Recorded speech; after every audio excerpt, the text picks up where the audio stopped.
Nous, lorsque nous donnons notre vie au Seigneur Jésus-Christ, notre esprit, l'esprit que nous recevons, cet esprit-là n'a pas de passé.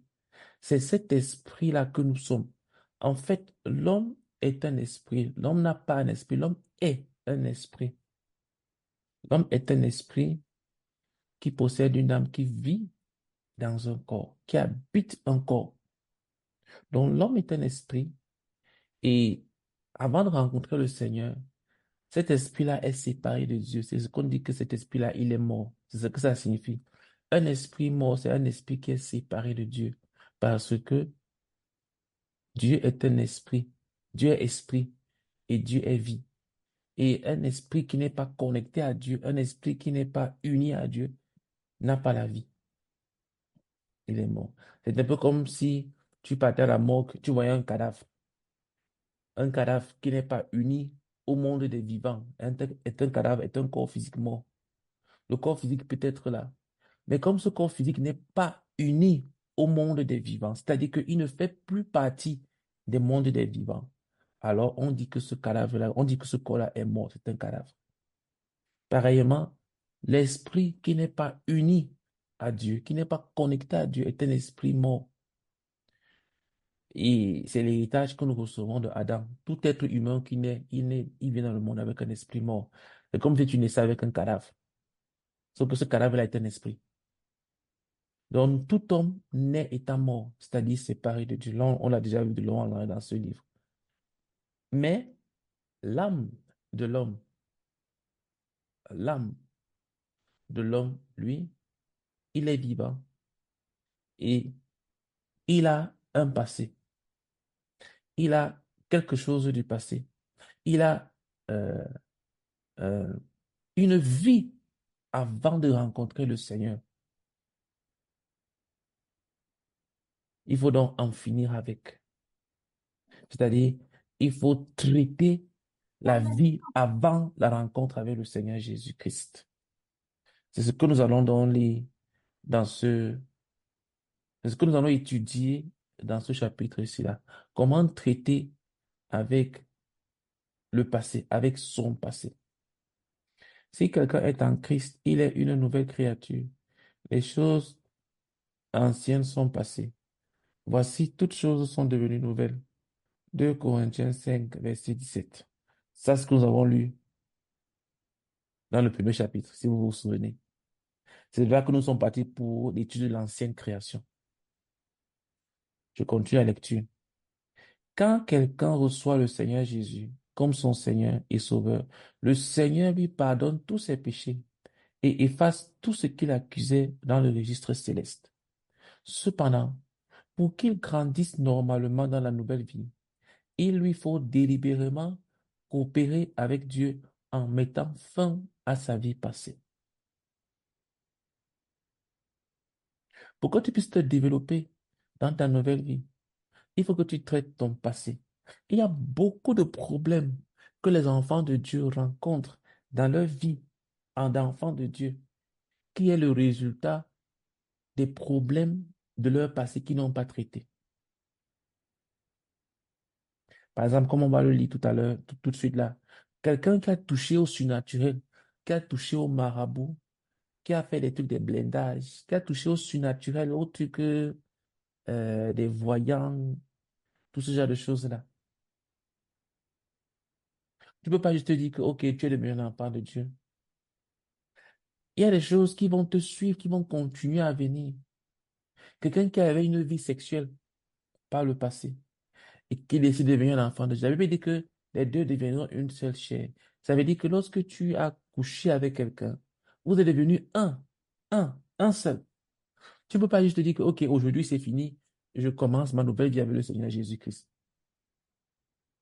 Alors que par le passé, tu t'es unifié avec le passé de quelqu'un. Parce que quand tu couches avec quelqu'un, tu deviens un avec le passé de cette personne, avec toute sa vie, avec ses malédictions, avec ses problèmes, avec tout ce qui le concerne. Tu deviens un avec lui. Et quand tu multiplies les partenaires comme ça, c'est également comme ça que tu multiplies les malédictions sur toi. Donc tu peux pas juste te dire que, OK, j'arrête, je commence une nouvelle vie. Il y a des esprits qui vont continuer à te suivre, qu'il faut traiter. Et c'est ça que nous allons voir aujourd'hui. Enfin, nous allons commencer à voir. Je continue la lecture. Euh, En finir avec les relations avec le surnaturel. Le monde surnaturel est de deux dimensions. Le surnaturel qui se rapporte à Dieu, le Père de notre Seigneur et Sauveur Jésus-Christ, et le surnaturel, excusez-moi, je suis vraiment fatigué. J'ai cru qu'on est encore à la réunion de lundi, excusez-moi. Qui peut lire pour nous en finir avec les relations avec le surnaturel? Je suis tellement fatigué. Martine, tu peux lire pour nous, s'il te plaît. Martine est là. Ok. Philippe, tu peux lire pour nous. Oui. S'il te plaît, pardon, lis. Je croyais pas on était encore à la réunion de lundi. J'ai commencé à lire. Désolé. Lis tout le paragraphe, s'il te plaît. En finir avec les relations avec le surnaturel. Mhm, Le monde surnaturel est de deux dimensions. Le surnaturel qui se rapporte à Dieu le Père, de notre Seigneur et Sauveur Jésus-Christ, et le surnaturel qui se rapporte au diable, avec toutes ses principautés et puissances. La mhm. relation surnaturelle et le contact avec Dieu doivent avoir encouragé, Donc, doivent, doivent être encouragés, mais tout, mais tout rapport surnaturel avec le diable est à bannir. mhm, Jeune converti, avant de recevoir le Seigneur, tu as peut-être eu des contacts avec des pratiques surnaturelles suivantes qui sont interdites par Dieu. La pratique de la magie, les contacts avec les sorciers d'une façon ou d'une autre, les contacts avec les morts et le culte des ancêtres, les tentatives de prédire l'avenir par l'astrologie, par exemple l'horoscope, la chiromancie, les médiums, les diseurs de bonne aventure, le contact avec les sociétés secrètes mystiques d'origine locale telles que la société Ogbori, le Famla, le Nwanke, l'Obasanjo, le Ngondo.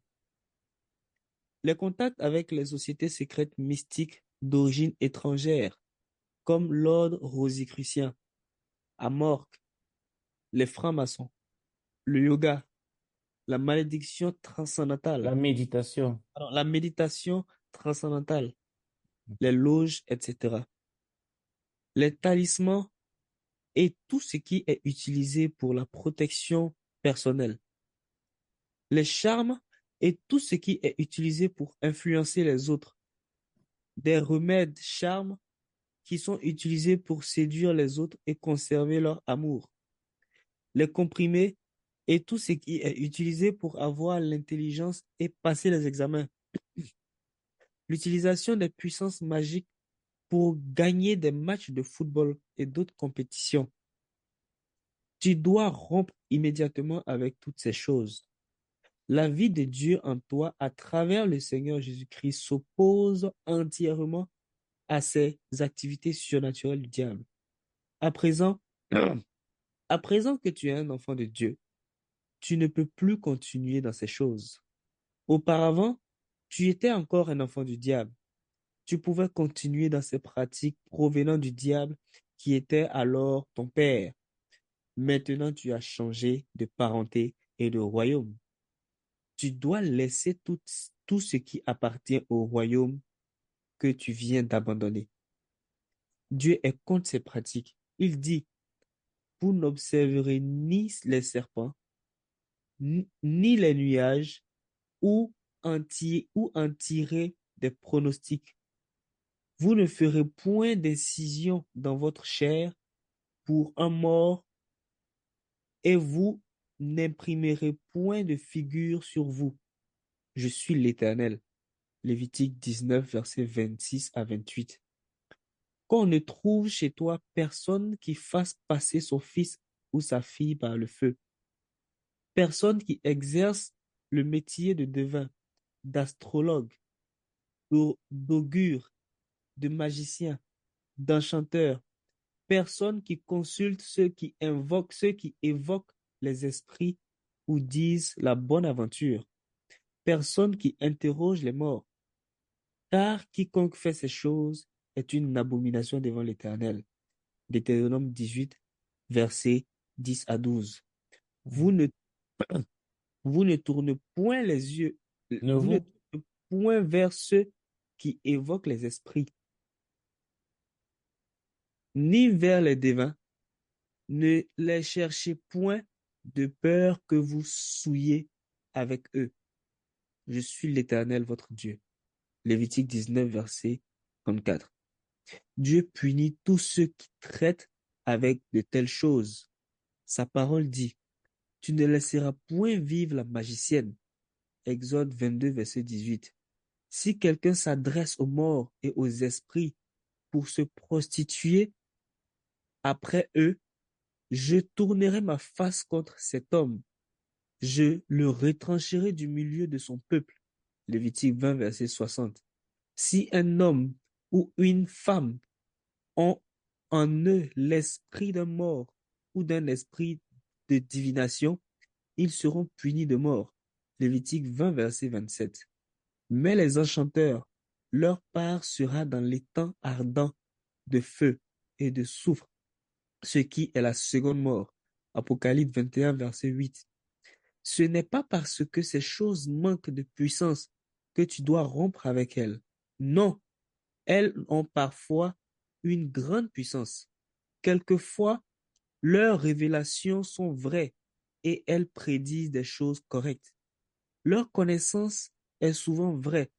Le problème n'est pas de choisir si oui ou non elles sont vraies. La question spéciale est de savoir quelle est leur origine. Qui est-ce qu'elles servent? Ou elles offre-t-elle. offrent-elles une aide temporaire ou éternelle?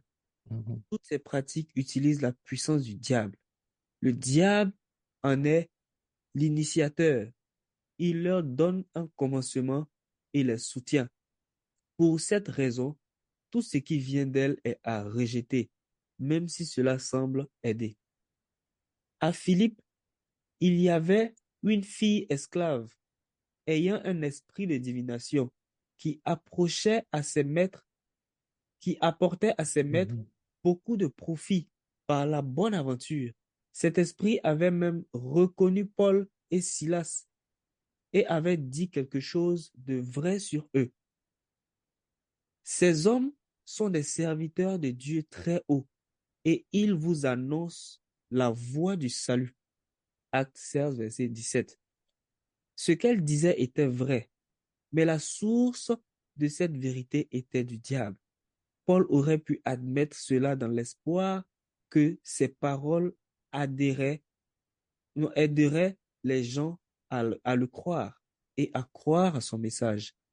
Il aurait pu se dire, c'est la vérité, elle pourra aider quelle qu'en soit la source. Évidemment, il savait que la source était du diable et qu'elle ne pouvait jamais aider Dieu.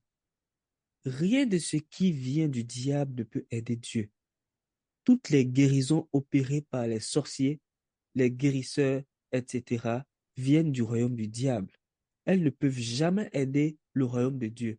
Tu ne dois jamais te demander, est-ce que c'est bon ou mauvais? Est-ce que c'est profitable ou non? Tu dois plutôt te demander, est-ce que c'est Dieu ou Satan qui en est la source? Satan peut offrir des choses qui paraîtront bonnes. Elles sont toutes à rejeter. Dieu peut offrir des choses qui paraîtront mauvaises. Toutes, elles doivent être reçues avec action de grâce. Paul se retourna alors et dit à l'esprit, je t'ordonne au nom de Jésus de sortir d'elle. Et il sortit à l'heure même. Acte 16, verset 18. Paul savait peut-être qu'un tel acte leur causerait beaucoup de problèmes, mais néanmoins, il le fit. Ils ne voulaient pas se compromettre. Les esprits serviteurs de Dieu proclament et pratiquent toute la vérité à n'importe quel prix. Ils ne s'étaient pas dit, je vais laisser faire la fille pour que sur mon ministère n'en souffre pas. Non, il chassa l'esprit et encaissa l'empoisonnement et encaissa l'emprisonnement comme un merci bien mérité. La meilleure façon de percer dans le royaume de Dieu, c'est de dénoncer toute œuvre du diable. Je t'en supplie, mets fin à ses œuvres. Merci beaucoup. Tu prends une pause parce que tu vas continuer la deuxième partie sur l'exemple des Éphésiens après. Ok, Parce que c'est toujours le même sujet. ok. Mais je voulais d'abord dire quelque chose avant de continuer la lecture. C'est que, s'il te plaît, quelle que soit l'apparente utilité que pourrait revêtir euh, un objet ou alors euh, une sorte de pouvoir mystique ou bien un potentiel que tu peux avoir, s'il te plaît, si ça ne trouve pas son origine en Dieu, tu dois rejeter cela.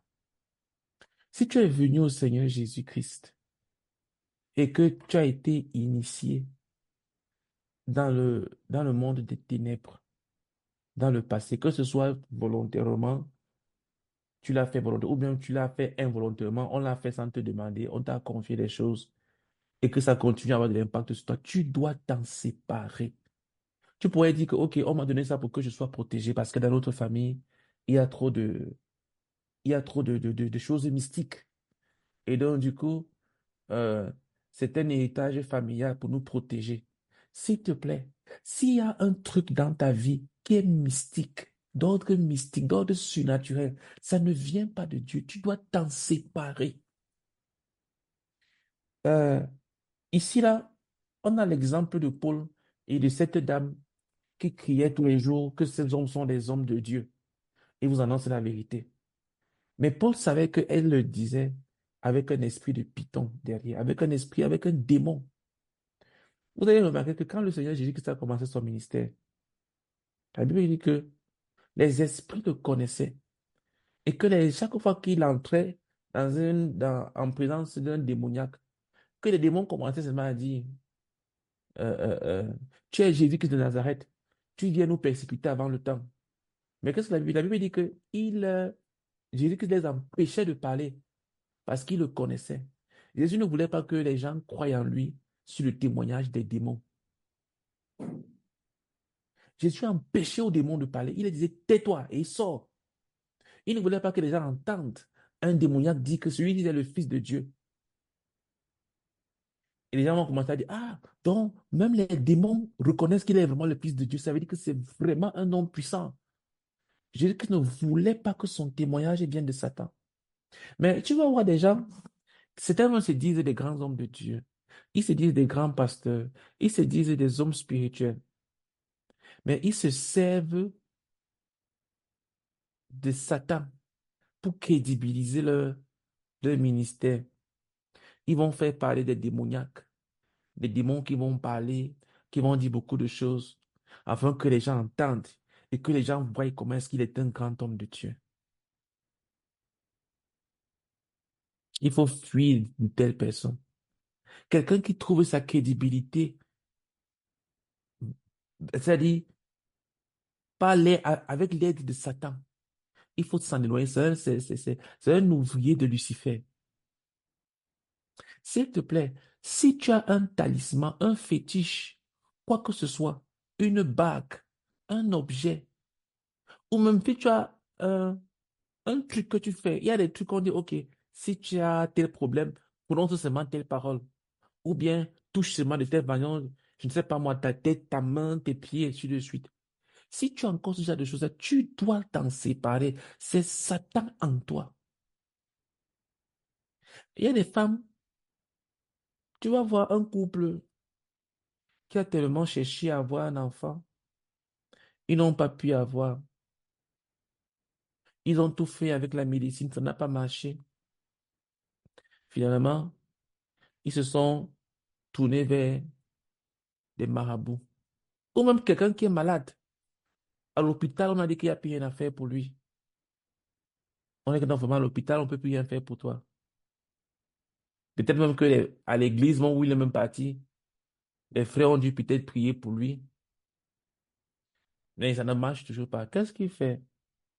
Il va voir un marabout parce que on dit il est, comment je peux dire ça? Il est dépassé. Il ne sait pas quoi faire. Il est sans espoir. Il est désespéré. Il peut avoir un marabout, un praticien occulte, et qui le guérit. La maladie disparaît. Il retrouve sa santé. Qu'est-ce que les gens vont dire? Qu'est-ce qu'on m'a dit? On m'a dit que c'est quoi? Que ce qui compte, c'est qu'il soit en bonne santé. Il peut louer Dieu. Ou bien on va dire que ce qui compte, c'est que il puisse avoir un enfant. Ou le mal à avoir un enfant. Si ce qu'ils ont fait chez le marabout, ou bien chez le féticheur, ce qu'on a fait et tout, ça leur a permis d'être heureux. Où est le mal? Satan te permet d'être heureux. Ou bien tu fais un accident, tu es blessé, ou bien tu es sur le point de mourir, mais tu as reçu un héritage dans votre famille, que lorsqu'il y a un problème, tu dois prononcer telle formule, ou bien tu dois invoquer telle personne. Tu as accepté le Seigneur Jésus-Christ. Mais comme tu as peur de mourir, comme tu as peur d'être blessé, quoi que ce soit, tu invoques cet esprit-là. Et tu es guéri, et tu es épargné, et tu te réjouis. S'il te plaît, il vaut mieux pour toi mourir et aller au ciel que de vivre et aller en enfer. Il vaut mieux pour toi mourir si tu es à la volonté de Dieu et d'aller au ciel. Si Dieu ne peut pas te sauver, ce n'est pas le diable qui va te sauver. Ce que tu demandes à Dieu, Dieu ne te donne pas cela. S'il te plaît, ne va pas chercher ça chez le diable. Si ce que tu es en train de crier à Dieu et Dieu ne te l'accorde pas, ne va pas chercher ça chez Satan. Dans la Bible, à chaque fois que les hommes ont voulu passer à côté pour obtenir des choses en dehors de Dieu, ça s'est toujours mal passé. Lorsque Abraham a voulu avoir un enfant, parce que Dieu traînait trop les pieds, il avait suffisamment entendu Dieu. Il est passé à côté. Il est parti à prendre Agar et avoir Ismaël. Ça a toujours mal fini. Si Dieu traîne, attends-le. Si Dieu ne te donne pas quelque chose, ne le prends pas. Ne le cherche pas. Ne recherche pas ce que Dieu ne t'a pas donné. S'il te plaît, si tu as des choses que tu connais, tu dois t'en séparer. Si c'est même des formules, des trucs, il faut prier pour que le Seigneur efface ça de ta mémoire.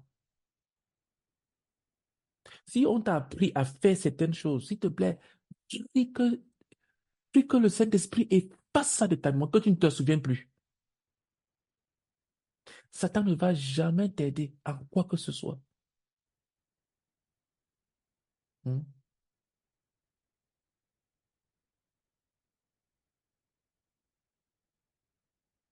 Ah non, est comment?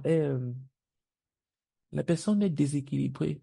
La personne est désespérée depuis qu'elle a perdu sa maman, depuis qu'elle a perdu son papa. Tout ce dont la personne a besoin, c'est juste un mot de réconfort. Si seulement elle pouvait entendre encore la voix de sa mère, si seulement elle pouvait encore entendre la voix d'un de ses parents pour retrouver ses forces, s'il te plaît, ne va pas vers de telles choses.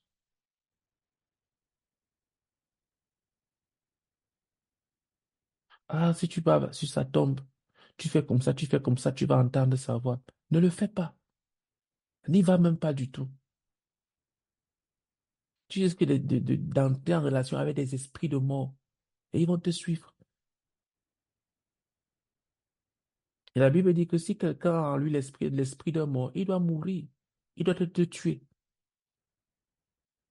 Dieu a horreur de ces choses. Hmm.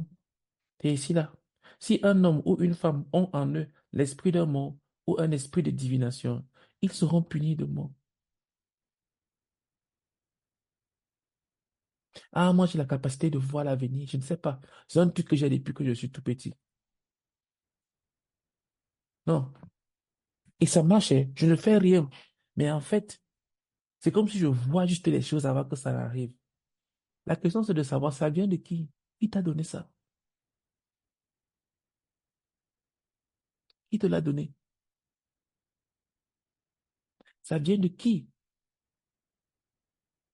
Qui t'a donné cette capacité que tu as de voir les choses? Ça vient de Dieu. Tu peux lever la main aussi et dire que ça vient de Dieu. S'il vous plaît, nous devons nous séparer de toute chose surnaturelle.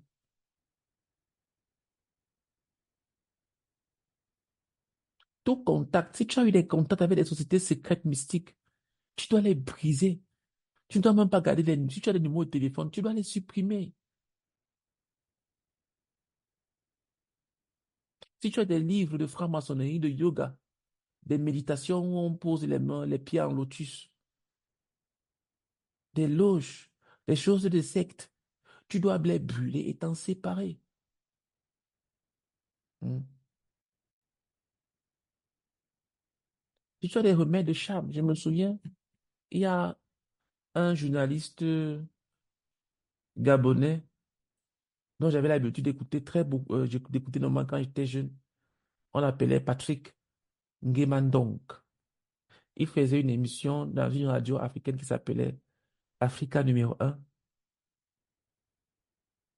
Et il parlait beaucoup du mysticisme africain. Et comme moi, je m'intéressais beaucoup aux choses mystiques depuis que je suis tout petit, j'écoutais toutes les recettes qu'il disait. Parfois, je voulais les essayer. Il donnait beaucoup de recettes mystiques pour se protéger, pour protéger sa maison, avec le sel, avec l'huile, avec une aiguille, avec un fil, avec beaucoup de choses. Et il avait une émission qui s'appelait Triangle, où les gens pouvaient appeler et pour se faire consulter en direct chez lui. Une fois, il avait donné une recette où il fallait aller au cimetière à minuit, faire ceci, faire cela. Il disait ça à la radio, publiquement, les gens écoutaient. Et puis un jour, quelqu'un a appelé au téléphone, j'ai jamais oublié ça. C'était dans les années 2000, donc il y a plus de 20 ans, près de 20 ans de cela. Le monsieur qui a appelé à la radio a dit que la recette que vous avez donnée la dernière fois, il fallait aller au cimetière à telle heure, faire comme ça, et ainsi de suite. J'ai fait ça. Et le journaliste Patrick Mano était surpris. Il était choqué, il était surpris. Il a dit, ah bon, vous avez fait ça? Il dit oui, le monsieur dit oui, je l'ai fait. Je suis allé au cimetière et j'ai fait ce que vous avez demandé de faire. Il dit, ah bon, mais vous êtes un monsieur courageux. Et puis le monsieur dit, mais oui, mais depuis que j'ai fait ce que vous m'avez dit là, je commence à avoir d'entendre des voix comme si des gens me suivent chez moi. Je vous parle là d'une histoire vraie. J'entends des choses, des gens qui me suivent chez moi depuis que j'ai fait ça. Parce qu'il avait dit que tu peux faire ça. Et il y a des gens tout petits, de très petite taille. En fait, je vais pas vous donner des choses comme ça pour que vous entendez, que vous reteniez cela.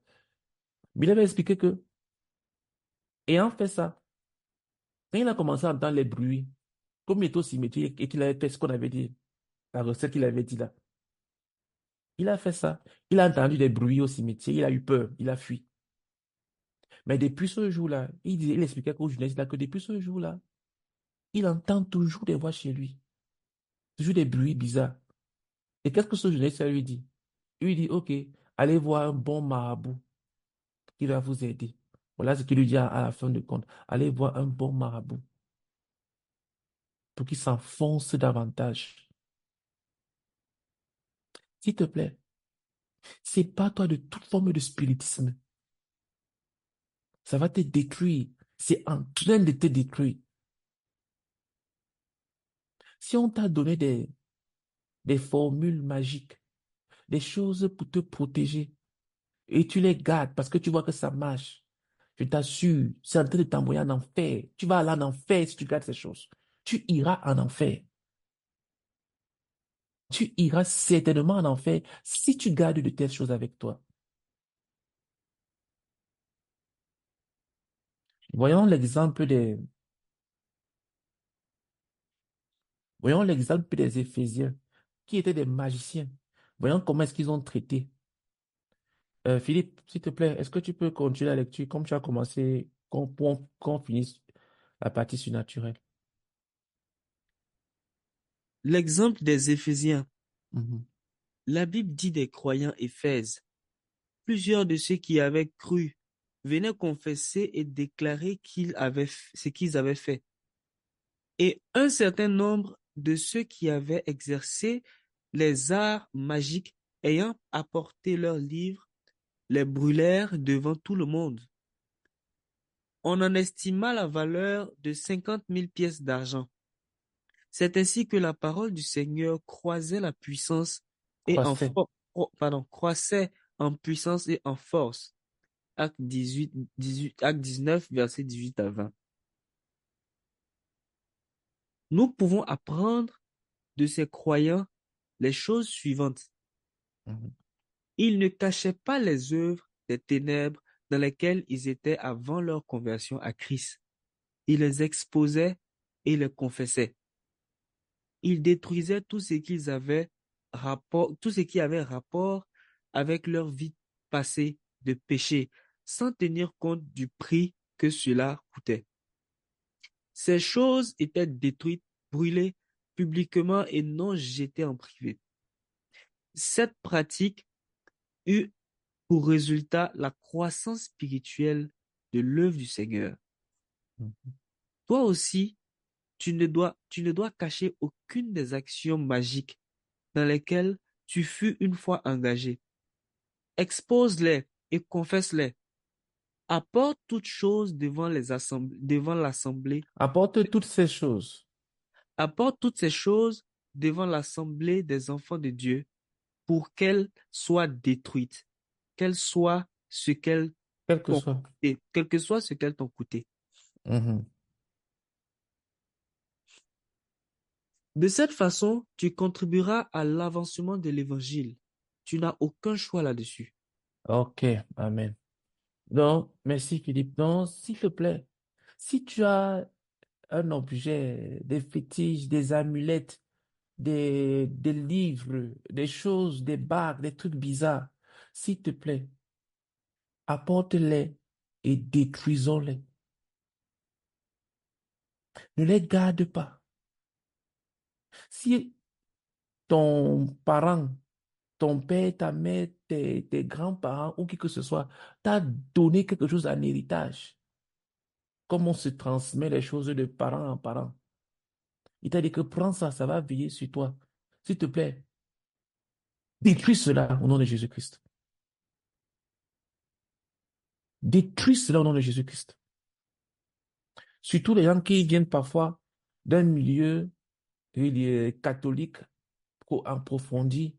Je me souviens d'un jeune homme qui avait les chapelets de Jésus, de Marie, ou même d'un milieu musulman, avec, j'ai oublié comment on appelle ça. Ils ont aussi une sorte de collier avec des perles qui permet de faire des prières, là. J'ai oublié comment on appelle le nom de ça. S'il te plaît, tu dois détruire de telles choses. Je me souviens, j'avais un cousin qui avait une bague. Lui et moi, on dormait dans la même chambre. Mais un jour, on lui a demandé, mais la bague là, ça vient d'où? Il dit que c'est sa mère qui lui a donné. Parce que, comme il aimait beaucoup le football, il voulait devenir un grand joueur de foot. Et la bague là avait dormi au cimetière pendant plusieurs mois. On lui a donné cela pour que, comme il voulait devenir un grand footballeur, qu'on ne puisse pas l'attaquer par jalousie pour l'empêcher d'avoir une grande carrière footballistique. S'il te plaît, si tu as des choses, tu ne peux pas conduire ta vie chrétienne avec ça. Si même ce sont des dons que les gens t'ont fait, tu dois t'en séparer. Ne dis pas que non, c'est un don familial, c'est un don, ça date. C'est pas toi des choses de Satan, détruis-les au nom de Jésus. Détruis tout ce qui porte le nom de Satan. Ne dis pas que non, c'est ma mère qui m'a offert ça. Détruis ce qui porte le nom de Satan dans ta vie.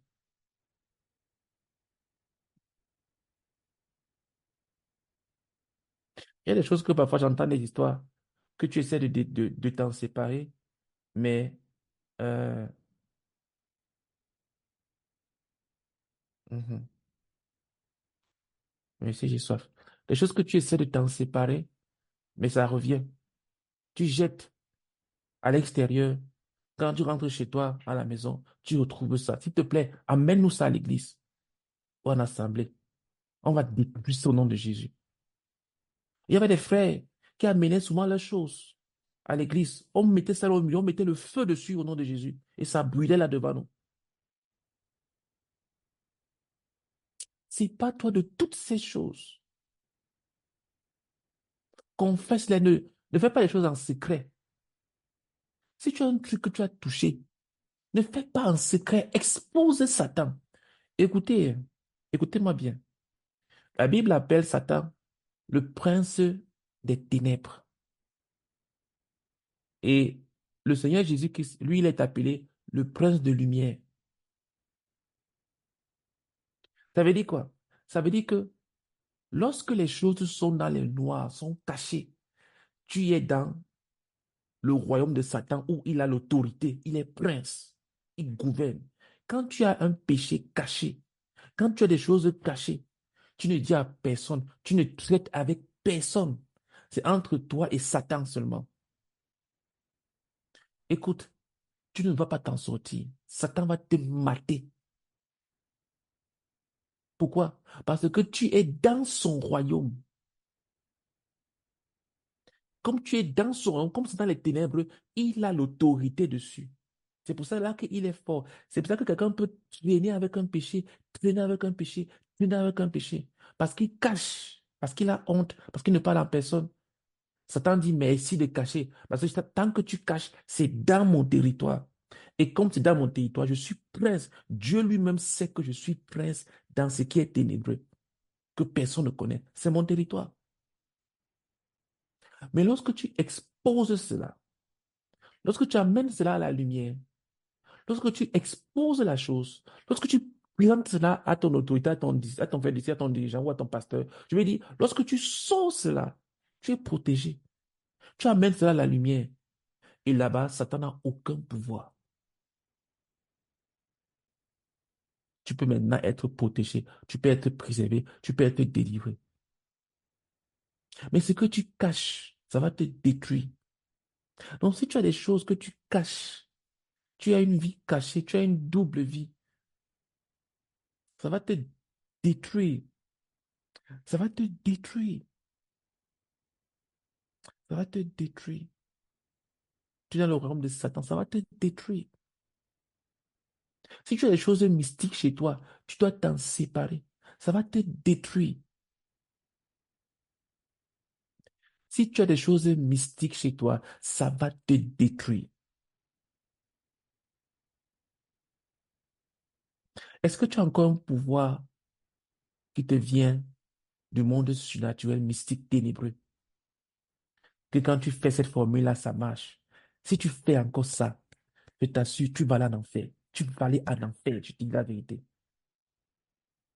Quelle que soit ton expérience, si tu continues à utiliser les choses de Satan, tu vas aller en enfer.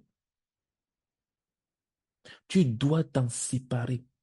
Tu dois te séparer de tout ce qui porte le nom de Satan. Regarde chez toi.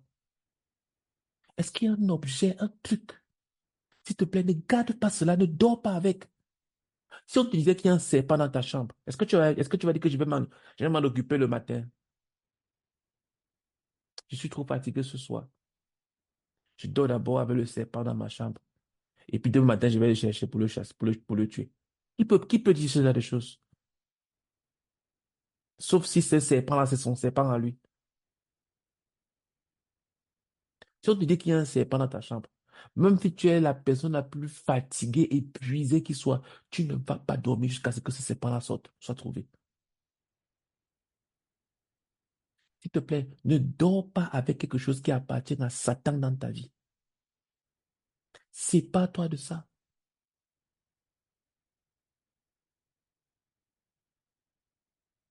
Sépare-toi.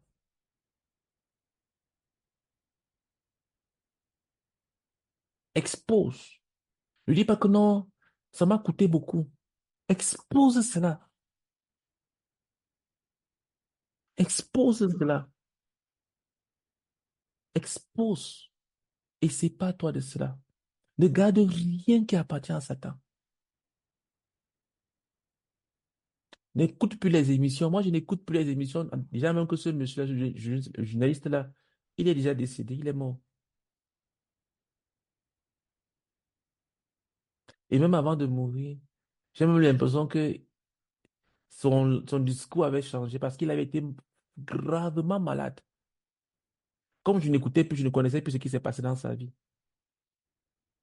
Mais il est mort il y a quelques années, si ce n'est pas l'année passée. Patrick Mando. Mais c'est un monsieur qui avait marqué beaucoup ma vie. Je me souviens quand on finissait souvent la messe à 19h, parce c'était mon père nous amenait à la messe de 18h, ça finissait à 19h. Je courais à la maison 19h, 19h30, parce que son émission, L'aventure mystérieuse, commençait à 20h, où il racontait des histoires mystiques. Je courais pour venir écouter, parce que j'aimais beaucoup ces choses mystiques.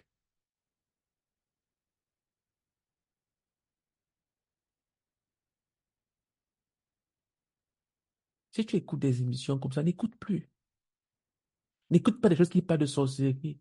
Ne regarde pas des films d'horreur, des films de magie, de sorcellerie. Ne regarde pas des choses comme ça. Ne t'intéresse pas au monde de Satan. C'est pour cela que je ne vous explique pas, pour ceux qui ne connaissent pas, tous les noms qui sont cités ici, là. La société Ogbori, le Famla, le Nyamkwe, le Basinjo. Ça va vous servir à quoi? Ça va vous envoyer au ciel à comment? Ne t'intéresse pas au monde de Satan. La Bible dit qu'en ce qui concerne le mal, soyez des enfants. Cherche à connaître les choses de Dieu, le monde de Dieu. Ne cherche pas à connaître le nom des démons. Cherche à connaître le nom des anges. Ne cherche pas. Moi, si j'avais le choix, si entre voir l'enfer et voir le ciel, si on te demande, si Dieu te dit que, ok, je vais te accorder une révélation, entre voir l'enfer et voir le ciel, qu'est-ce que tu choisirais? Moi, sans hésiter, je veux voir le ciel. Je ne veux pas aller voir l'enfer. Pourquoi je vais voir l'enfer? Pour voir comment les gens souffrent. Pourquoi je vais regarder ça? Ne t'intéresse pas aux choses du mal. Ne les regarde pas, ne les écoute pas. Intéresse-toi aux choses de Dieu. S'il te plaît, sépare-toi de tout talisman, des charmes, des comprimés, des objets, des formules que tu connais. Sépare-toi de ça au nom de Jésus-Christ. Mets fin à toute place du surnaturel satanique dans ta vie. Amen. Ok. Euh, oui. Amen. On va, on va attaquer la partie de l'idolâtrie maintenant. Qui veut bien nous lire cette partie, l'idolâtrie? Qui est volontaire pour nous lire ça? Je peux lire. Merci, Christophe. Vas-y alors, s'il te plaît. Ok. L'idolâtrie. Mhm. Dans les premiers et seconds commandements, Dieu dit à l'homme, tu n'auras pas d'autre Dieu devant ma face. Tu ne te feras point d'image taillée, ni de représentation quelconque des choses qui sont en haut dans les cieux, qui sont en bas sur la terre, et qui sont dans les eaux, plus bas que la terre. Tu ne te prosterneras point devant elles, et tu ne les serviras point. Car moi, l'Éternel ton Dieu, je suis un Dieu jaloux, qui punit l'iniquité des pères sur les enfants jusqu'à la troisième et à la quatrième génération de ceux qui me haïssent. Mhm. Exode chapitre 20, versets 3 à 5. L'idolâtrie inclut tout ce que l'on peut avoir mis sur le trône de son cœur au-dessus, à côté ou près de Dieu, que ce soit une personne, un système ou une philosophie. Dieu doit avoir la première place dans le sens absolu. L'idolâtrie inclut aussi le fait de se tailler des images de Dieu, quelles qu'elles soient. Cela inclut aussi le fait de se prosterner devant des objets, de tailler ou de garder des images de Jésus. Bon, ce Jésus-là, il est en griffe. Mhm. Et des choses semblables. Tout cela, c'est de l'idolâtrie. Si tu t'attribues une place dans ta vie où tu es prêt à faire ce que tu penses, ce que tu aimes ou veux, au lieu de ce que Dieu veut, sache que tu es un idolâtre. Quiconque pêche délibérément, c'est-à-dire qui fait volontairement ce qu'il sait que Dieu n'aime pas, s'est érigé lui-même une place d'autorité personnelle finale. Il est alors un idolâtre incontestable. Si ton travail, tes ambitions, ton éducation, ta femme ou ton mari, tes enfants, tes parents, le gouvernement, tes amis ou toute autre chose prend la première place dans ta vie, tu es un idolâtre. Pour savoir si tu adores quelque chose ou non, tu peux te tester facilement par les questions suivantes.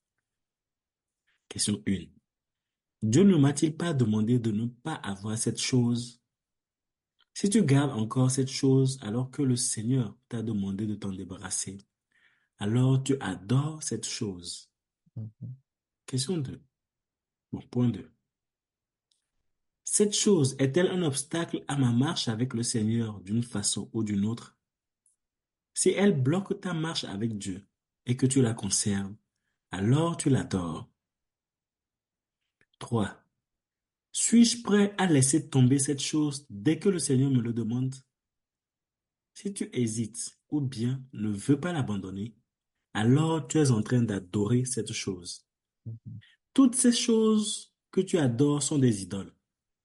Il faut que tu en finisses avec elles. Les images, les statues de Dieu, de Jésus, de Marie ou de tout autre saint en griffe, des os, des saints gardés pour leur pouvoir magique de guérison, toute autre image taillée en bois, en métal, en pierre, doit être détruite. Tu ne peux pas te prosterner devant une image de Jésus et en même temps devant Jésus. Tous ceux qui se prosternent devant les images qui les fabriquent, devant les fabriquent, qui les fabriquent, les gardent, les distribuent ou les vendent, sont ennemis du Seigneur Jésus. Tous les genoux doivent fléchir devant Jésus seul. Les prétendues photos de Jésus ou de tout autre personnage de la Bible sont des mensonges du diable. Aucune photo n'a été prise de personne dans la Bible. Les photos dont on dit que ce sont des photos de Jésus sont le produit des pensées ennemies de Dieu. Qu'en est-il des saints qu'en tant qu'intermédiaires? Qu'en est-il des saints priant pour nous? Qu'en est-il de la Sainte Marie priant pour nous? Tout ceci, ce sont des mensonges du diable. Il y a un seul Dieu et un seul médiateur entre Dieu et l'homme, Jésus. Tous les autres intermédiaires sont des abominations devant Dieu et tous ceux qui le connaissent. La Bible dit, car il y a un seul Dieu et aussi un seul médiateur entre Dieu et les hommes, Jésus-Christ, homme, qui s'est donné lui-même en rançon pour tous. C'est là le témoignage rendu en son propre temps. 1 Timothée chapitre 2, versets 5 à 6. Combien plus le sang de Christ qui, par un esprit éternel, s'est offert lui-même sans tache à Dieu, purifiera-t-il votre conscience des œuvres mortes, afin que vous serviez le Dieu vivant. Et c'est pour cela qu'il est le médiateur d'une nouvelle alliance, afin que la mort, étant intervenue pour le rachat des transgressions commises sous la première alliance, ceux qui ont été appelés reçoivent l'héritage éternel qui leur a été promis. Hébreux chapitre 9, versets 14 à 15. Tout ce qui est effectué, même au nom de Jésus, par des hommes qui adorent des idoles religieuses ou d'autres intermédiaires en dehors de Jésus, toutes ces choses constituent des œuvres mortes. Lorsque ces gens se répandent des œuvres mortes et viennent à Jésus et à lui seul, ils sont rattachés, ils sont rachetés par le Seigneur Jésus. Tu ne peux pas être racheté par Jésus et par la Sainte Marie. Amen, c'est bon. Amen. Merci. Mhm. Vous voyez que c'est clair, c'est frontal. Il n'y a pas On dit quoi? Il n'y a rien de flou. C'est aussi clair, aussi limpide. Si dans ton cœur, c'est Dieu réellement que tu recherches, ces paroles vont aller de front et tu vas les saisir, tu vas les comprendre. Nous n'avons qu'un seul médiateur entre Dieu et l'homme, c'est le Seigneur Jésus-Christ. Ah non, mais euh, Jésus qui ne refusait rien à sa mère Marie, c'est pour cela que on, on prie sa mère pour qu'elle intercède pour nous auprès de lui. C'est écrit où dans la Bible? C'est écrit où dans la Bible qu'il faut prier Marie? C'est écrit où dans la Bible qu'il faut prier un saint? Saint Pierre, Saint Jacques, Saint Jean, Saint Paul. C'est écrit où? Hmm. On communique avec des gens qui sont vivants, qui sont avec nous. Mais quand on commence à communiquer avec d'autres esprits, des personnes qui sont mortes, et nous continuons à communiquer avec eux, sous prétexte que aucun d'entre eux là n'est ressuscité. Aucun. Il n'y a qu'un seul qui soit ressuscité, c'est Jésus-Christ. Marie n'est pas ressuscitée. Paul n'est pas ressuscité. Quand je dis ressuscité, je veux dire la résurrection de Jésus-Christ. Eux tous sont encore morts. Ils sont avec Christ au ciel, dans l'esprit. Mais ils ne sont pas ressuscités. Il n'y a que Jésus-Christ seul qui soit ressuscité. Lorsqu'on sera au ciel, on pourra communiquer avec les autres. Mais il ne nous est pas permis de communiquer avec quelqu'un qui est décédé. Sous prétexte que quand il était vivant, il était proche de Jésus. C'est un mensonge de Satan. C'est un piège de l'ennemi. C'est un piège de l'ennemi. Hein? Si tu viens d'un arrière-plan catholique, s'il te plaît, sépare-toi de toute statuette. Je vois les gens qui ont souvent les colliers avec la croix et ils pensent que c'est spirituel. Écoute, l'objet croix, la croix n'est pas un symbole, la croix n'est pas un objet chrétien, c'est un objet romain.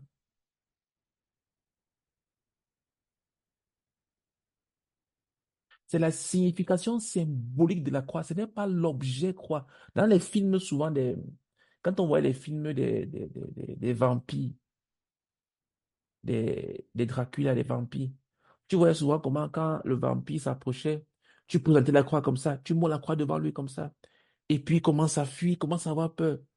Un mensonge de Satan. Si tu fais ça, un démoniaque, il va te gifler avec ta croix là. Si tu prends ta croix là, tu peux présenter comme on voit les exorcistes, les prêtres qui prennent la croix, qui font un truc. Non. La Bible nous dit que c'est le nom de Jésus, ce n'est pas la croix, c'est le nom de Jésus-Christ qui chasse les mauvais esprits. Ce n'est pas la croix que tu présentes, c'est de l'idolâtrie. Et le diable est un menteur, il veut mentir aux gens que la croix, la croix. Tu vois les gens avec une grosse croix. Certains moments ont même des grosses croix chez eux. Et ils croient que leur maison est protégée. Tu peux voir quelqu'un avec les croix, les croix, les croix, les croix, les croix, les crucifix, crucifix, crucifix, crucifix partout. Il ne sait pas que sa maison est possédée par Satan.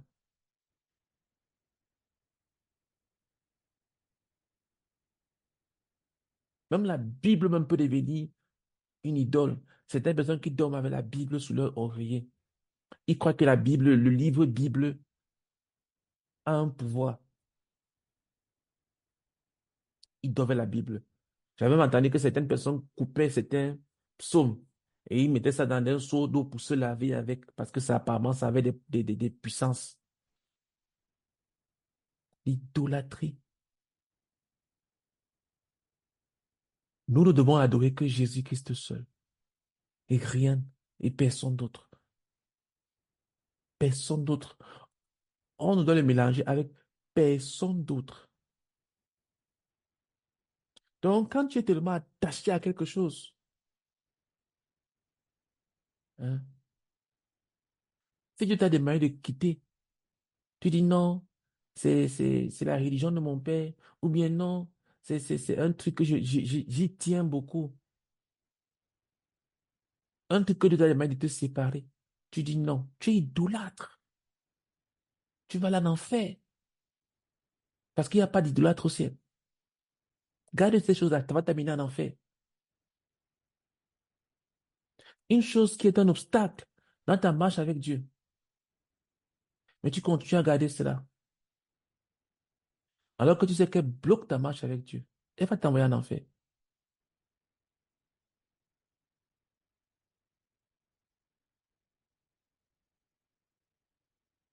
Est-ce que tu es un idolâtre? Est-ce qu'il y a un endroit chez vous ou bien chez toi où tu adores que l'endroit là, c'est, ou bien la chaussure là, vraiment. Ce n'est pas que ça, je m'adresse aux femmes. Ce n'est pas que ça, un pouvoir mystique, non. On a fini avec le surnaturel. Mais c'est que tu aimes tellement cette chaussure que on peut toucher à tout. Mais vraiment, ma paire de chaussures là, non. Écoute, tu es une idolâtre. Tu es une idolâtre. Ah non, il y a tes robes là. Fais tout, mais ma robe là, non, non, non. Ma robe là, non. Idolâtre. Tu es une idolâtre.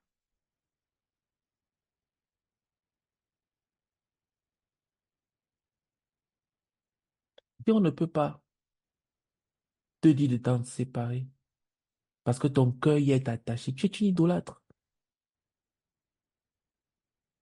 Même ta famille. Oh, ma famille, ma famille, ma famille, ma famille, ma famille. Il y en a qui sont des idolâtres de leur famille. Des idolâtres de leur famille.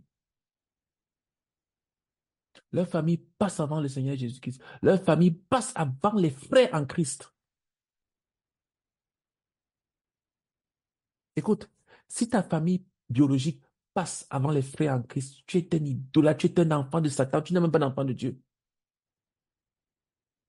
Tu n'es pas conscient que tu fais partie de la famille de Dieu. Tu t'es trompé.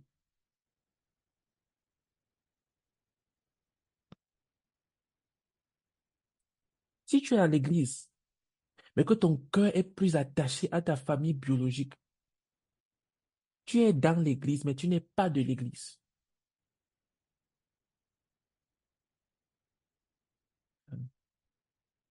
Est-ce que tu es un idolâtre? Ou bien une idolâtre?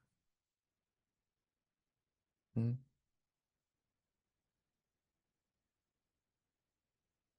Est-ce que tu es une idolâtre ou bien tu es un idolâtre? On peut toucher à tout chez toi, mais ta voiture, là, il ne faut même pas qu'on passe à côté. On peut toucher à tout, mais ton compte en banque, là, ton argent, là, il ne faut même pas qu'on passe à côté. Idolâtre. Tu es un idolâtre. Tu es une idolâtre. Et ton idole, c'est l'amour de l'argent. Ton idole, c'est la voiture. Ton idole, c'est ton travail. Ton idole, c'est ton ventre. Tu peux tout faire, mais jamais sans ta nourriture. Passer 24 heures sans manger, c'est impossible. Il faut absolument que tu manges. Idolâtre. Tu es un idolâtre de la nourriture. Jésus peut tout te demander, mais qui te laisse manger. Idolâtre.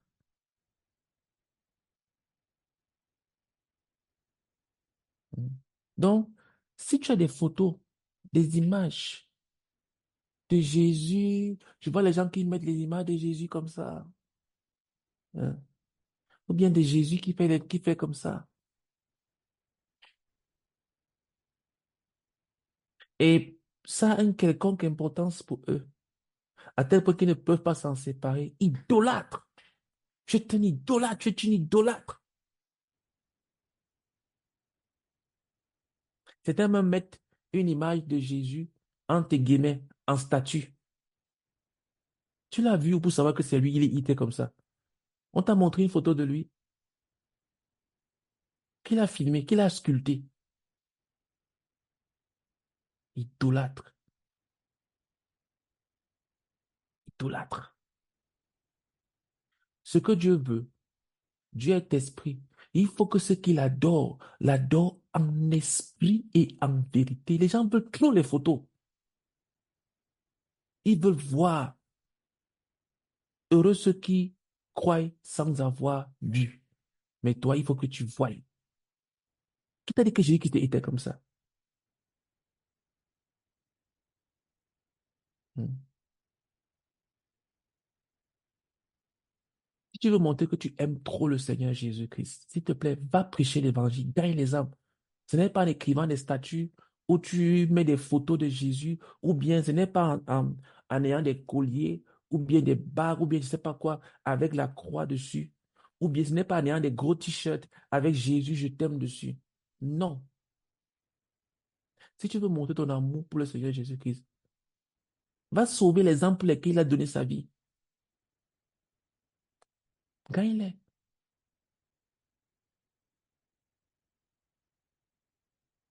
Idolâtre. Comment se débarrasser des idoles? J'y sois, pardon. Finissons. Yes. Non, en Mhm. fait, c'est se débarrasser. Oui, se débarrasser des idoles, oui, vas-y. Se débarrasser des idoles. Mhm. Il faut se débarrasser de toutes les idoles afin que l'idolâtre puisse se tourner au Seigneur en esprit et en vérité, Mhm. l'adorer comme il le mérite. La Bible dit, mais l'heure vient, et elle est déjà venue, où les vrais adorateurs adoreront le Père en esprit et en vérité, car ce sont là les adorateurs que le Père demande. Dieu est esprit et non une statue ni une image. Il doit être adoré en esprit et en vérité, et Mhm. non par des chapelets et des mensonges. Comment se débarrasser des idoles? Prenons l'exemple de Gédéon. Gédéon fut appelé par Dieu. Il connaissait Dieu. Dieu avait décidé de l'utiliser, mais avant de l'utiliser pour d'autres buts, Dieu devait l'utiliser pour abattre les idoles. La Bible dit, dans la même nuit, l'Éternel dit à Gédéon, prends le jeune taureau de ton père et un second taureau de 7 ans. Renverse l'autel de Baal qui est à ton père et abat le pieu sacré qui est dessus. Tu bâtiras ensuite et tu disposeras sur le haut de ce rocher un autel à l'Éternel ton Dieu. Mhm. Tu prendras le second taureau et tu offriras un holocauste avec le bois de l'idole que tu auras abattu. Gédéon prit 10 hommes parmi ses serviteurs et fit ce que l'Éternel avait dit. Mais comme il craignait la maison de son père et les gens de la ville, il l'exécuta de nuit et non de jour. Juge chapitre 6, versets 25 à 27. Comment les gens réagirent-ils? Ils voulurent le tuer. Juge chapitre 6, verset 30. Comment Dieu réagit-il? La Bible dit, Gédéon fut revêtu de l'Esprit de l'Éternel. Juge chapitre 6, verset 34. Toi aussi, tu dois faire la même chose. Abat et détruis toutes les idoles. Ensuite, offre ta vie en sacrifice au Seigneur.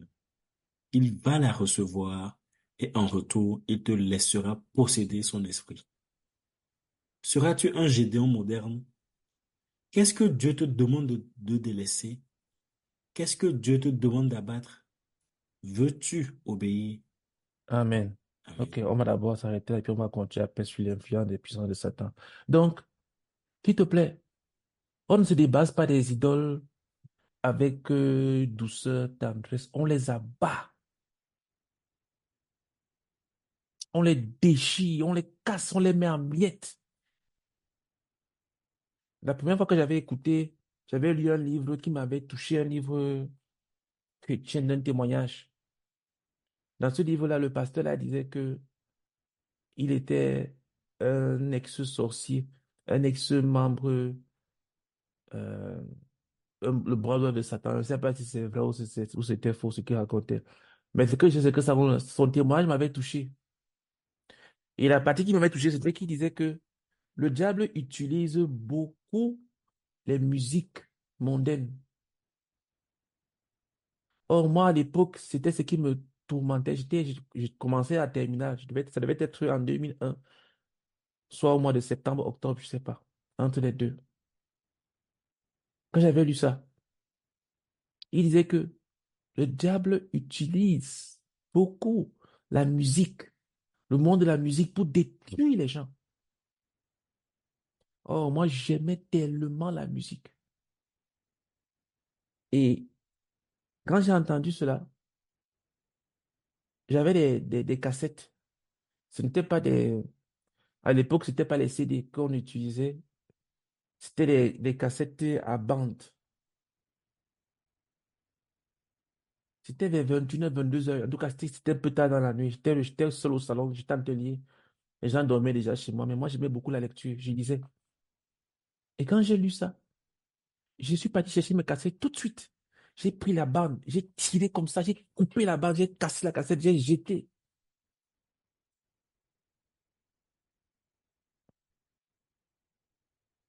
S'il te plaît, tu ne peux pas te séparer des choses du diable avec douceur. Non, on se sépare de ça avec violence.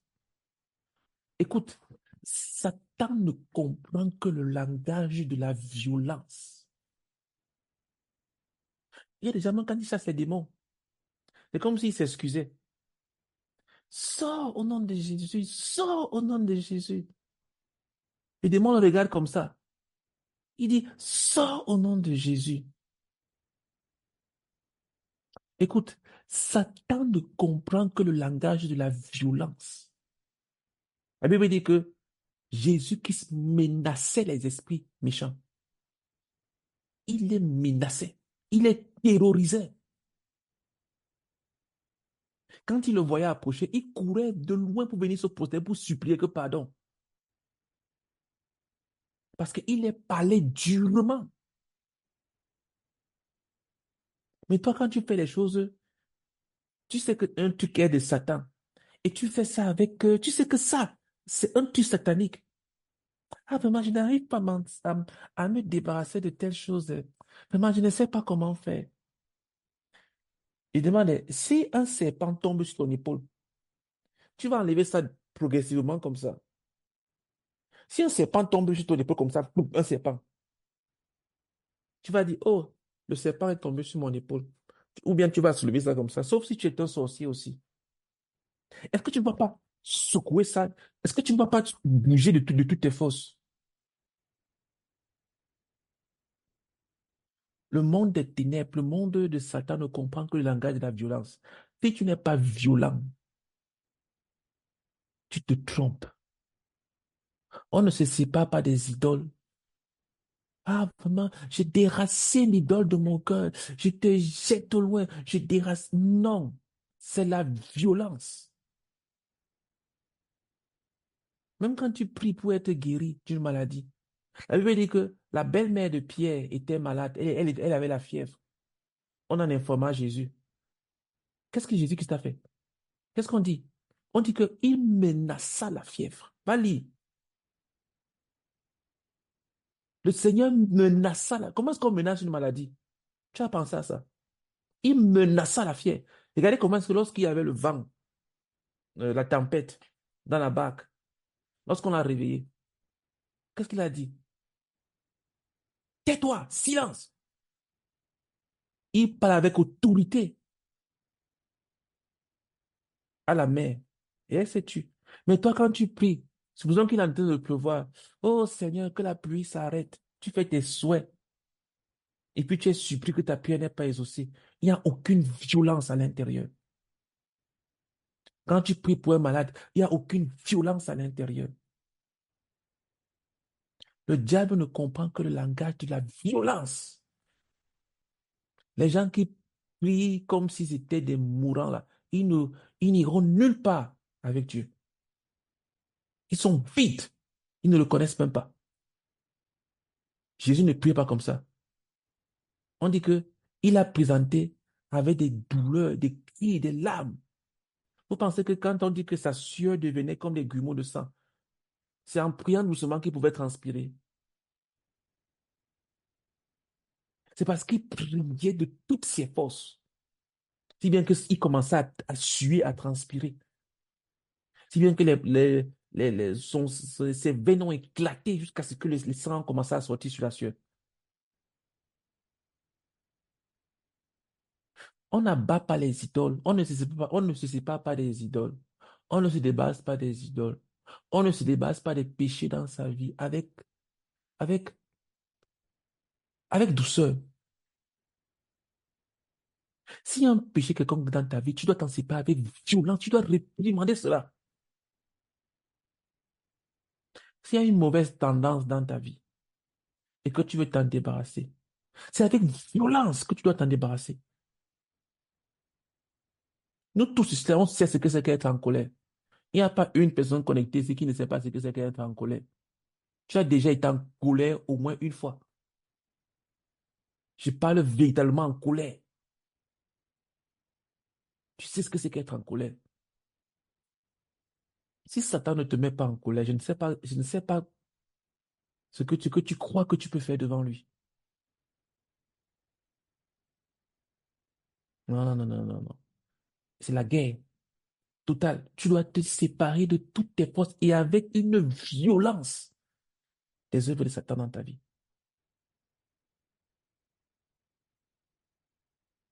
Avec violence, avec colère contre Satan, qui est en train de détruire ta vie. Quelqu'un est en train de détruire ta vie.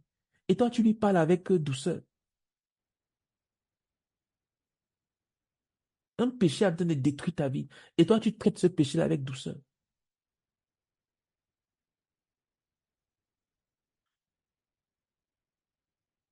Sépare-toi de toutes les idoles dans ton cœur, dans ta vie. On va... OK. Juste, pardon, finissons les deux dernières parties ici là rapidement. Il est déjà 23h30 et puis on va s'arrêter. D'accord. Rejeter l'influence des puissances de Satan, s'il te plaît. Yes. Rejeter l'influence des puissances de Satan. Tu as dû grandir dans une atmosphère où le diable était adoré d'une façon ou d'une autre.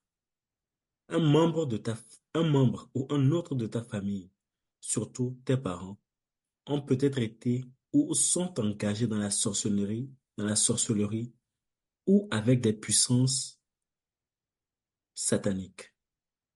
À cause de leurs actes, tu es passivement engagé. Tu as même peut-être été dédié au diable ou baptisé en Satan, un sorcier ou un astrologue, etc. A peut-être été consulté pour toi. Tu n'es donc pas libre. Pour te libérer de ces liens, je suggère que tu confesses tes propres péchés dans ce domaine et aussi les péchés de tes parents ou des membres de ta famille dans ce domaine de leur vie. Ensuite, activement, en invoquant le nom du Seigneur Jésus, brise tous les liens forts ou faibles qui te lient à ta famille aussi loin que sont concernés ces engagements surnaturels. Réclame ta position hors de cette famille et prends ta position dans la famille de Dieu. Dis au diable que dès ce moment, la puissance qu'il a sur toi et qui était le fruit de ses activités est brisée à jamais. Dis-lui que par ces actes, que par cet acte, tu brises les engagements surnaturels de tes parents et tu te couvres du sang de Jésus et qu'ainsi tu n'as plus part aux activités que pourraient effectuer tes parents en ton nom dès maintenant et à jamais. Par cet acte de rupture avec le passé, tu es totalement libre devant le Seigneur Jésus. Amen. Amen. Pardon, continue la dernière partie. Je vais commenter les deux en même temps. D'accord. Ne crains point. Mhm. Tu pourrais avoir peur de jeter toutes les bagues, toutes les charmes, etc. et d'abattre toutes les idoles dont tu sais devoir te débarrasser par crainte des réactions du diable. Il va sûrement réagir, mais néanmoins, ne crains point. Le Seigneur Jésus qui vit en toi est plus fort que le diable. La Bible dit, vous, petits enfants, vous êtes de Dieu et vous les avez vaincus parce que celui qui est en vous est plus grand que celui qui est dans le monde. 1 Jean chapitre 4, verset 4. Le Seigneur Jésus a dit, voici, je vous ai donné le pouvoir de marcher sur les serpents et sur les scorpions et sur toute la puissance de l'ennemi, et rien ne pourra vous nuire. Luc chapitre 10, verset 19. Mhm. Toute la force de l'enfer est impuissante devant toi, car tu es entièrement sous la protection de Christ. Mais peut-être as-tu peur de la mort physique ou de la souffrance qui résultera de la destruction des idoles qui doivent être détruites.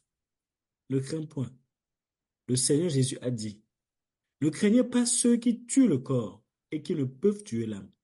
Craignez plutôt celui qui peut faire périr l'âme et le corps dans la guérine. Matthieu chapitre 10, verset 28. Retiens en outre qu'en ce qui concerne la vie physique, aucun mal ne t'atteindra sans la permission de ton Père céleste. Tout ce qu'il permettra sera éventuellement une source de bénédiction pour toi. Pilate dit à Jésus, ne sais-tu pas que j'ai le pouvoir de te crucifier et j'ai le pouvoir de te relâcher? Jésus répondit, tu n'aurais sur moi aucun pouvoir s'il ne t'avait été donné d'en haut. C'est pourquoi celui qui me livre à toi commet un plus grand péché. Jean chapitre 19, verset 10 à 11. Toi aussi, tu dois te reposer en Christ, étant sûr que personne ne peut avoir de pouvoir sur toi, à moins qu'il ne lui soit permis d'en haut, et ce que Dieu permet se transformera en notre bien. Regarde à Jésus, aie l'éternité en vue, crains Dieu et fais ce qu'il veut. Dis-toi, le Seigneur est pour moi, qui sera contre moi et réussira. Amen. Amen. Amen. Merci. Alors, donnez-moi juste 5 minutes, je commente les deux ci, puis on aura terminé. Rejeter l'influence des puissances de Satan. S'il te plaît, ne laisse pas Satan dominer dans ta vie. Je ne sais pas, quel que soit ce que tu peux être en train de vivre ou de traverser, ne laisse pas Satan dominer dans ta vie. C'est un mensonge. C'est un mensonge. C'est un mensonge. Ne laisse pas Satan dominer dans ta vie. Quelle que soit ton expérience, le diable est engagé à te faire du mal. Peut-être que tu n'en es pas conscient. Il veut te détruire. Le diable veut détruire tes études. Si tu es étudiant, le diable veut détruire ton travail. Il est engagé à pourrir ta carrière. Le diable veut détruire ton mariage. Si tu es marié, le diable veut détruire tes enfants. Il veut détruire ton épouse. Il veut détruire ta femme. Il veut te détruire toi. Le diable est engagé à te détruire. Il n'est pas passif. En ce qui concerne ta vie, Satan n'est pas passif. Il est actif. Il veut activement te nuire, te détruire. Je ne suis pas en train de vouloir créer de la paranoïa en toi. Je suis en train de t'ouvrir les yeux sur une réalité.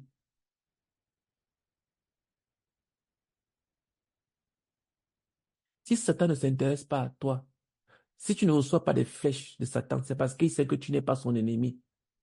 Tu es avec lui. Donc, si tu l'as dit que non, moi, je n'ai aucun problème avec Satan. Pardon, ne mets pas ta paranoïa sur moi.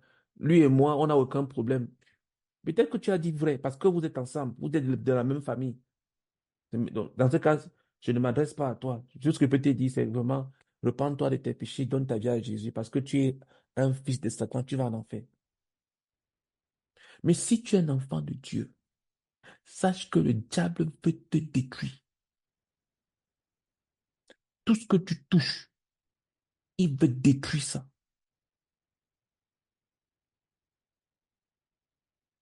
Ne le laisse pas faire. Ne sois pas passif. Hmm. Regarde ton environnement. Tu dois faire ce qu'on appelle un brisement des liens malsains de famille. Les péchés de tes parents, de tes grands-parents, de tes arrière-grands-parents. Tu dois t'en séparer. Pourquoi est-ce qu'on demande aux gens de se séparer de leur famille? Pas séparer du genre, on n'a plus de relation. Non. Mais séparer à partir du cœur pour dire que j'appartiens à une autre famille. La famille de Christ. Pourquoi? À cause de toutes les malédictions qui sont attachées à ta famille biologique.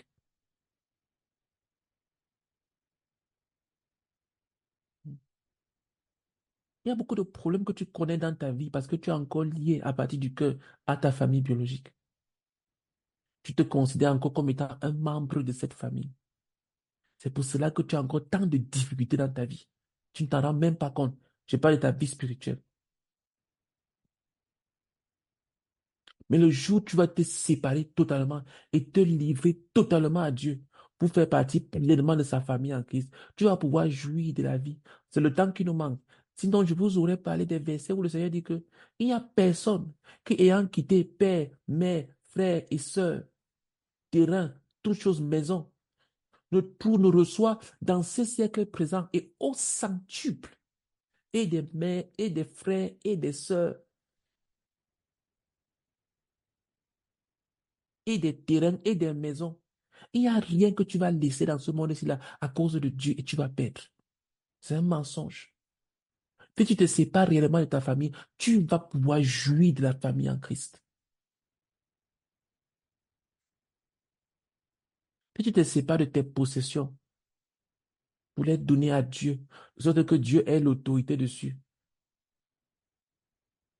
Dieu peut parler librement, que tu n'as pas peur de ce que Dieu peut dire. Tu as un terrain, tu as une maison, tu as une voiture, tu as une possession. Mais il ne faut pas que Dieu parle dessus. Tu as même peur d'entendre Dieu dessus. Parce que Dieu peut te dire de vendre et de donner ça à Dieu. Ah, non, non, non. Ça, c'est pour moi, c'est ma chose. Tu as choisi la pauvreté. Tu as choisi d'être pauvre. Parce que ce que tu donnes à Dieu, tu le reçois au centuple dans cette vie-ci. Donc, tu dois faire des brisements, tu dois te séparer avec violence, comme on a dit. Tu dois réclamer ta position dans la famille de Dieu. Et tu dois réclamer ta position hors de cette famille-là. Ah non, vraiment, mes parents ont été toujours gentils avec moi. Ils m'ont aimé, vraiment, ils m'ont bien éduqué et tout. Qui t'a dit qu'il y a un problème avec ça?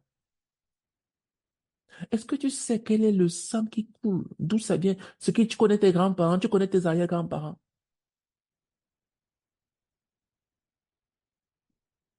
C'est pas toi de cette famille. Entre dans la famille de Dieu, brise tous les liens qui te lient à la famille avec violence. C'est pas toi des péchés. Il y a des familles où, dans cette famille-là, il y a le péché de l'immoralité règne en maître. Les femmes tombent toutes enceintes dans cette famille-là avant le mariage. Les hommes ont des enfants hors mariage. Il y a des familles où les gens ne se marient pas. Ils traînent à se marier. Le plus haut niveau de mariage, c'est le vient, on reste concubinage. Il y a des familles où les gens ne travaillent pas. Ou alors les gens ne connaissent pas une promotion financière. Ou alors les gens ne vont pas très loin dans les études. Chaque famille a ses malédictions attachées à elle.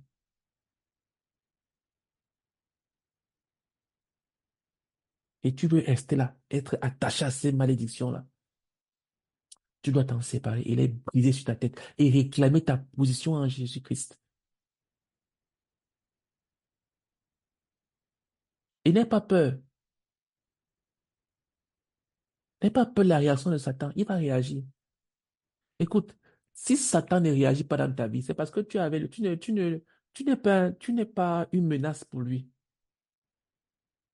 Satan ne réagit que dans la vie des gens qui sont une menace pour lui.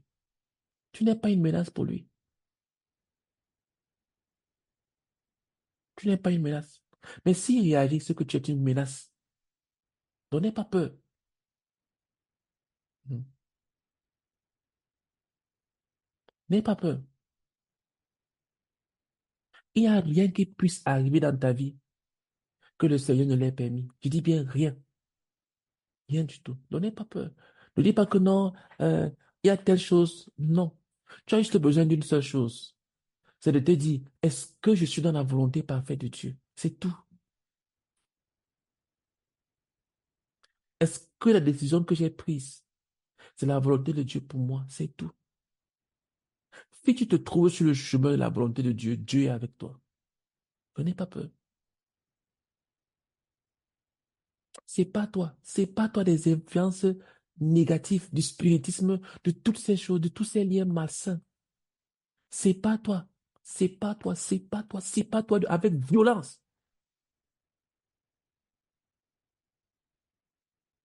La semaine prochaine, par la grâce de Dieu, nous allons toucher, en finir avec les relations sexuelles passées. Donc aujourd'hui, c'était avec le monde surnaturel de Satan. S'il te plaît, ne lisons pas les livres pour lire. N'avançons pas pour avancer. Il faut qu'on entre dans l'expérience. Tu n'as pas besoin d'un truc spécial.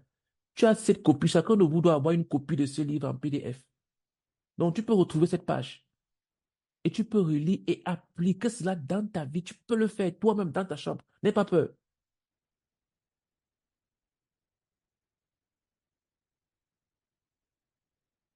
Ok, on va s'arrêter là. Euh, Prions afin que le Seigneur nous accorde la grâce d'en finir avec le monde surnaturel de Satan dans nos vies.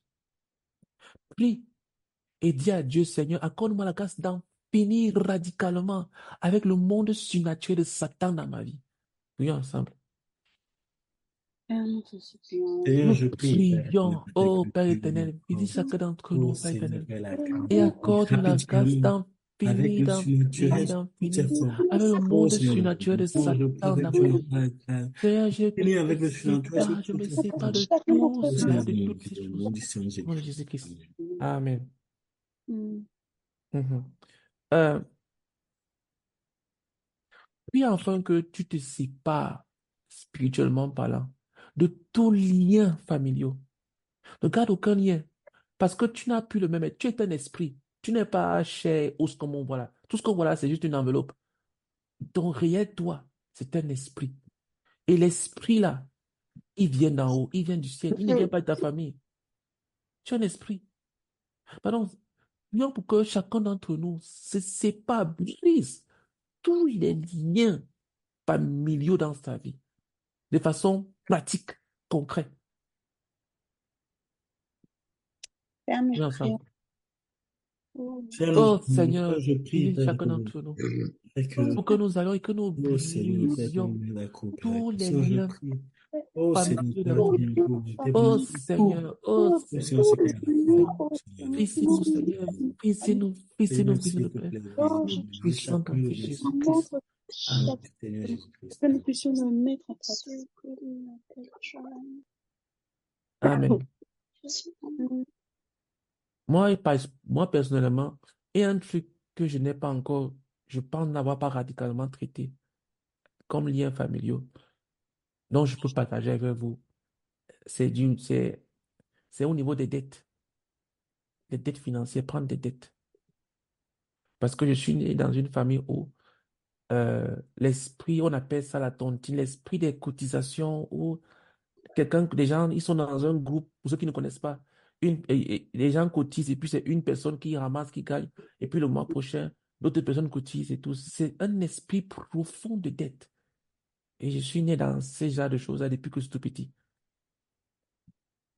Et j'avais lu un livre du frère qui s'appelle Disposition de victoire.